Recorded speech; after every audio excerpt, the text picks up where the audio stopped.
Hey everybody, it's Beep Boop Joe here with Axton 2.5. I just want to go over his skill changes and show you a little bit what's going on with 2.5 characters. So first off, let's start with the action skill, Scorpio. We took away a lot of things that gave cooldown bonuses in the traditional sense, so we ended up making duration and cooldown more uniform with all the action skills. So hover over this, you can see duration 30 seconds, cooldown 30 seconds. It was a little less duration, a little more cooldown in vanilla, so it was kind of met in the middle compared to what skills were available for both stats. The Saber Turret overall has been buffed, kind of behind the scenes, where it will scale more appropriately to level 80 and beyond, as opposed to just being an aggro magnet in vanilla. It can actually still kill things later on when it's up. Obviously not as well as you, it's more meant that when you have turret out, both turret or turrets in Axton are a force to be reckoned with. Let's go through. So the Warfare tree is mainly about kind of tactical stuff. Each side of the skill tree is divided between turret stuff and more just like a variety of bonuses. But starting with the turret, let's go with Sentry. Increase the damage and fire rate of your Saber Turret, both by 25% when maxed out. And we see here the first mastery. When any Warfare skill reaches 5 points, meaning you fully load a skill up so it has 5 on the corner here, the Saber Turret gains +2 shots to its burst. So the more Warfare skills you get, the more rounds the turret fires when it actually does fire. So this directly, or rather indirectly, boosts the turret damage the more you go down the tree. Similar to other RPGs where if you get an armor set you get matching bonuses, that's what the mastery is for us. Ready, Willing, and Able have all been combined into one skill.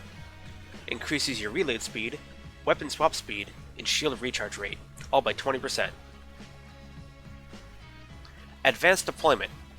Your Saber Turret can be deployed using longbow tech as well as attached to walls and ceilings, allowing you to deploy it much further away in tactical locations. It also increases the armor of your Saber Turret. What we'll see here is on the Game Changers. If I expand this out. Every skill tree in 2.5 has 11 skills. 8 of them are 5 out of 5 skills, and 3 of them are Game Changers, including the capstones. The Game Changers also give a mastery bonus kind of for the character as a whole, which in Axton's case is armor on the turret. So the Warfare tree's mastery is turret offense, the overall mastery is turret defense. Next on the laser sight, increases the accuracy and recoil reduction of your Saber Turret. Additionally, while the Saber Turret is active, you and your team's accuracy and recoil reduction will also be improved, and this does work for Hyperion weapons. We try to make it so every skill tree in the game has at least one team skill that affects your teammates, because the game is harder, especially when you have more people on the field with you, and exponentially gets more difficult. Having those team skills there as an option to build towards team synergies is a welcome change. Next up is Against the Odds, brand new skill. It improves gun damage, damage reduction, and fire rate when your shields are down, but it lowers your movement speed. Sprinting allows for full movement but ends the effect. It also allows grenades to be tossed while in fight for your life. This one was kind of like all-in-one packages where you get very, very good effect, but it does come with a cost where you have to kind of walk around or at least aim down sights, which kind of has synergy with expertise in the corner there. If you run, you don't have the bonuses, but you don't have the movement penalty either, so it's kind of positioning. You can get to cover fast and kind of regroup, or you can kind of take it against the, as it says, against the odds, and stand your ground. Next up is Resourceful. Grants HP regen to your Saber Turret, as well as increasing your refunded cooldown when reclaiming the Saber Turret.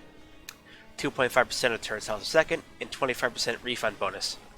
This is a cool one because, like I said, we kind of got rid of traditional cooldown skills just because I felt they really ended up being the go-to skills. And it's like if you're in a tier where it's like you can have a cooldown skill or something else, you're gonna go for the cooldown skill. In this case, though, it's really nice for the turret, but it's more so the cooldown when you get it back.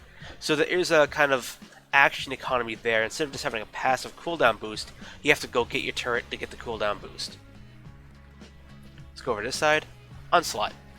Essentially the same from vanilla, There are some skills in here that weren't changed. This is kind of one of them. I believe I did round out the damage and movement speed to be a little more even numbers, but it's about the same as before. Great skill as always. Damage and movement speed's awesome. Also has synergy with against the odds, where you get even more weapon damage after you kill someone with the shields down, and you kind of negate that movement penalty bonus a little bit. EMP is a new skill. Your saber turret now emits powerful electromagnetic pulses, which halt enemy shield regeneration, and allows all bullets a chance to ignore shields and prolong status effects. 30% ignore chance and elemental duration, and again 10% turret damage reduction. This is a great team skill, because it allows all bullets, including your teammates, to kind of bypass shields, and also stops shields from regenerating on enemies. Certain characters have good synergy with this, such as, for example, Gage, or even Maya with a new skill she has, we'll get to in another video, where she can actually take away shield regeneration, as in reverse shield regen. But the chance to bypass shields is a huge skill for Axton, and allows him to take on certain raid bosses in a new way. Next up we have Heavy Ordnance. This is a kill skill for the turret, not for Axton. As you can see here, you get a kill and your turret just gets better overall. Damage, fire rate, accuracy, bullet speed, and even a double shot chance on the turret. This is huge, but again, it's a kill skill that's only active while the turret's out. And Battlefront got rearranged a bit. So we have 25% gun damage, grenade damage, and reload speed as opposed to the vanilla stats. This just kind of rounds out Axton a little bit more, because melee bonuses didn't really make sense on him. In fact, he's the only character that still has no melee override or really any melee synergy. You really want to kind of stay as ranged as Axton. So we just kind of rearranged the stats here and made it make more sense for him. And lastly, Double Up. Adds a second gun to your saber turret and changes both guns to fire slag rounds. Also increases the damage and armor of your saber turret. So a 25% damage boost for taking the skill. And you also get a +4 saber turret burst count on top of the 10% damage reduction. All capstones in the game also give you like a double mastery bonus for getting all the way down the tree, as if you mastered this tree. So you get all the way down here, and the reward is getting that double mastery bonus. So say if you're leveling up normally and didn't have the hack skills like I do, where everything's maxed, you get 2, 4, 6, 8, 12 extra shots. So you have double magazine or double burst in your turret. It's a huge DPS increase. As a note on Slag, Slag is different in 2.5, where a huge amount of balancing time went towards, okay, Slag in Borderlands 2 is just not really that good. Even in Borderlands 3 coming up, they changed to a radioactive element that's more, you kind of stack it on, it does different effects. Slag now, instead of doing double damage from everything, is when an enemy is slagged, actually, you know what, let's show you here, because I have a slag gun on me. Well, first of all, you can see the slag does damage now, it has a DOT on it, and slagged enemies are less accurate and take enhanced effects from other damage sources. What this means is, for example, non-elemental guns have a crit bonus now over elemental guns. So if you have an elemental gun, it actually has slightly less critical damage than an elemental gun does. Kind of give and take, where an elemental gun usually has splash and DOT, non-elemental has a crit to make up for it. So slagged enemies are a little less accurate, and then they take additional DOT damage, additional crit damage from non-elemental guns, additional explosive damage, are easier to set on fire, to corrode, to electrocute. In general, you slag somebody, and then you switch for better effect on a different weapon. It's just not as binary anymore as a slag, and then you swap over and just wreck them. It's more tactical now. And slag by itself also works just by having slag, because it has a DOT on it that lasts a while. Overall, just a more balanced damage type on its own. Let's go back in here. So having slag available to Axton not only has synergy with explosive rounds, but also with non-elemental guns and critical damage, as well as any other element you want on the field. The Arsenal tree. So the mastery here is actually explosive damage bonus. So Every skill here, including the capstone, will give you a bonus to explosive damage. Starting off with Rugged, increases the damage dealt with grenades and rockets, as well as grants grenade and rocket resistance, so you deal more damage and take less damage from these two damage types. Expertise. Again, kind of same as vanilla, only we added a bonus to accuracy and critical hit damage while you're aiming down sights. And here's one of my favorite skills we have, is Shred. It's very simple. Shooting an enemy with a bullet will decrease their resistance to bullets, grenades, and rockets for a time per shot. So every time you shoot somebody, they're going to take 1% more damage from all bullets or grenades or rockets sent away from you or your team or your turret. So as you lay into somebody, they're going to take more and more and more damage. There's a cap on this, as in each time you shoot someone, the shred effect only lasts for so long, but with higher fire rate guns or multiple accidents, you can get that up to a very respectable number. Overload. You and your team gain increased mag size and ammo capacity with all weapon types. Basic buff, great to have on a team. Crisis Management. Improves your gun damage and accuracy based on how much health you have. The lower your health, the higher the bonus. Up to 50% each, so when you're in fight for life or craps hit the fan, be glad to count on Crisis Management. Metal Storm. Essentially the same as vanilla, only rounded up the stats here to be both 60%. Can't go wrong with this skill, it's a great design. Go over here. Domination. So this replaces duty calls. Instead of being a normal element, this is a doll focused skill. So increases gun damage, reload speed, and accuracy of doll weapons. And this is multiplicative, meaning if you have other stats and then domination, it gets extra boosted for being doll. Additionally, you get direct increases to shield booster chances for doll shields, plus 10%. So if it was like a 15% chance, it's a 25% chance. Another one of my favorite skills, Axton's kind of the only branded character in Borderlands 2 in terms of like how he presents himself. I mean, he got the doll turret and everything. Did he have doll somewhere on his skin, I think? I thought he did.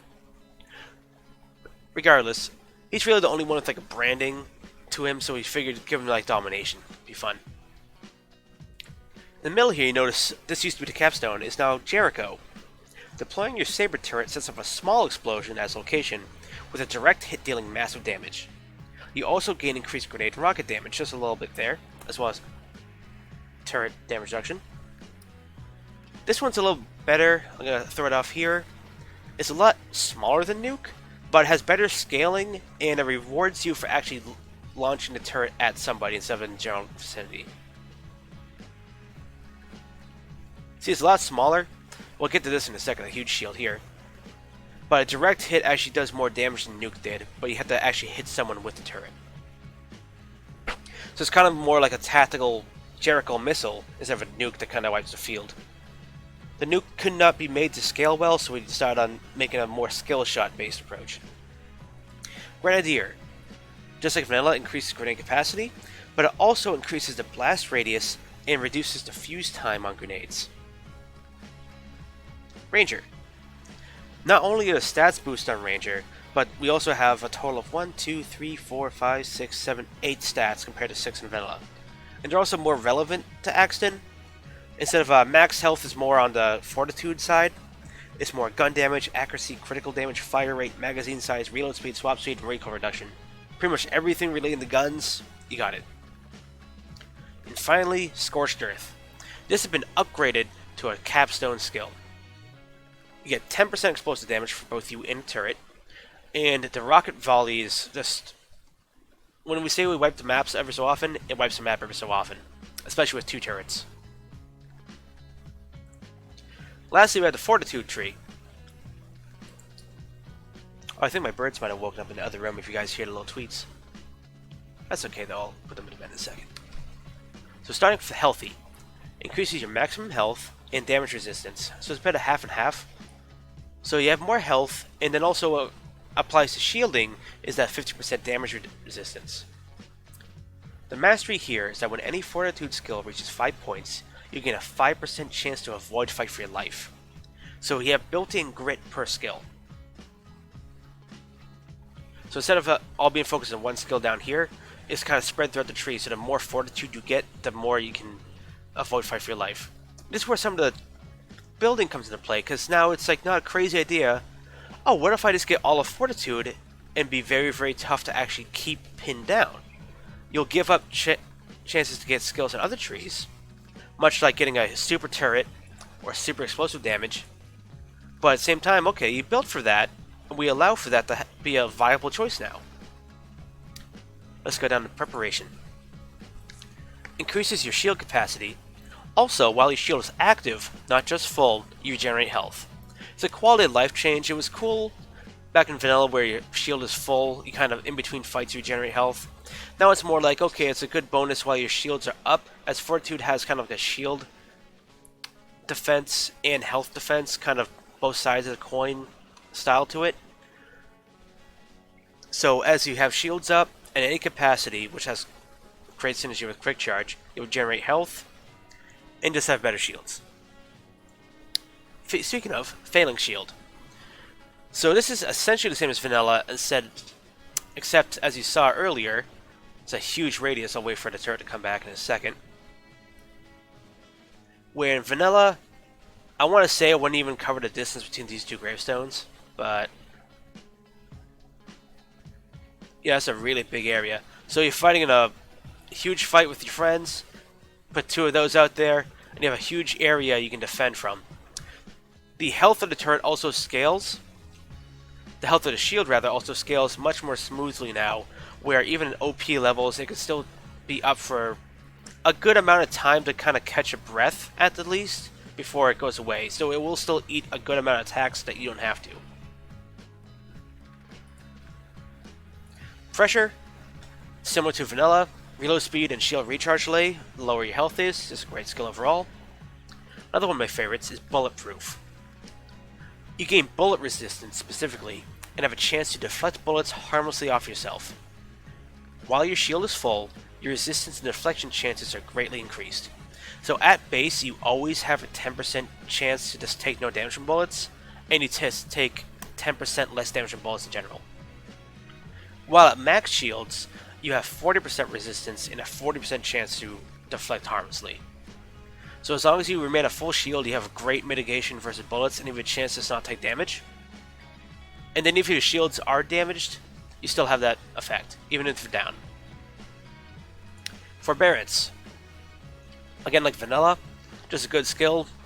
Reduces elemental status effects and grants elemental status damage resistance. This is an awesome skill overall in many fights where you kind of get DOT to death or just general effects now, as enemies can have a variety of guns wielded at you, including Maliwan or just elemental guns in general of up to purple quality. It's great to have. Scorpio. While your Saber turret is deployed, you and your allies regenerate health and ammo. Also increases the armor of Saber turret. You regenerate 3% of your max health a second, and you regenerate 15% of your max ammo every minute. Ammo regeneration was changed so that it's based on a percent of max ammo over a minute time frame. So over the 30-second duration, you'll get about, I want to say like 1.5 ammo pickups worth of ammo for free at base, which is great because that's for all your guns, including rocket launchers. Rocket launchers have changed in 2.5. They're more like a normal gun type in some ways, allowing you to have much better utility with them instead of the kind of one and done they were in vanilla. Tactical armor. Improves the shield capacity as well as proficiency with special defensive shield attributes. So 20% shield capacity, but it also boosts the resistance you get from adaptive shields by 20%, the absorption chance on absorbed shields by 20%, and the booster chance by 20%. As you can see, with domination plus this, you can have very efficient booster shields. Tooth and Nail. A portion of your max shields is added to your max health. This is a great skill where your shield becomes like an actual second health bar. So about 1/3 of that is added to my max health. So we got 4,785. About 1,000 or so health there. It's added to my health directly. Nice boost. Well, actually, no, it's a lie, because it's actually 7,000 after all my other boosts, which increases it even further.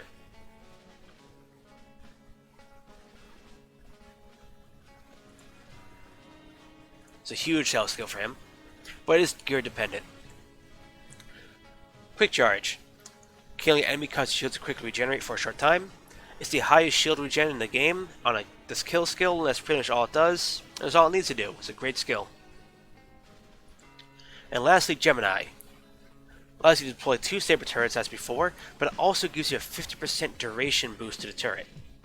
So by the time you get down here, or it also gives you a 10% crit chance. By the time you get down here, it's just the turrets last almost twice as long. You have 2 of them now. You have 2 shields. This is a lot of fun. Let's see if we can kill some guys real quick. Show you off Jericho at least.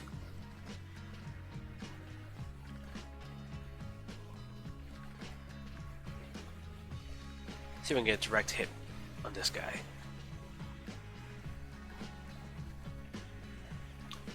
I just missed him, but I think the explosion right before I hit him. And you can see a turret doing work with the explosions. Let's clear that map out real nice. Again, this is kind of lower level, so scaling is kind of more in the favor of the turrets. And I do have every single skill hacked in. So, in-game, when you actually play in the game, it'll be a little more balanced than that. But this has a little display of power. And we can show off Shred as well. You see it build up there.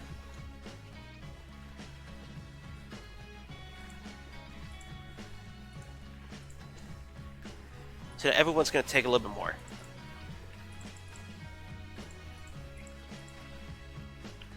That's not bad. 11. I think Bulletproof's doing some work. I think I got hit there, but it bounced off.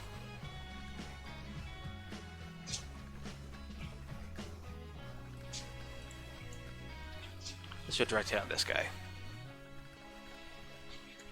Oh yeah, direct hit. See that huge damage?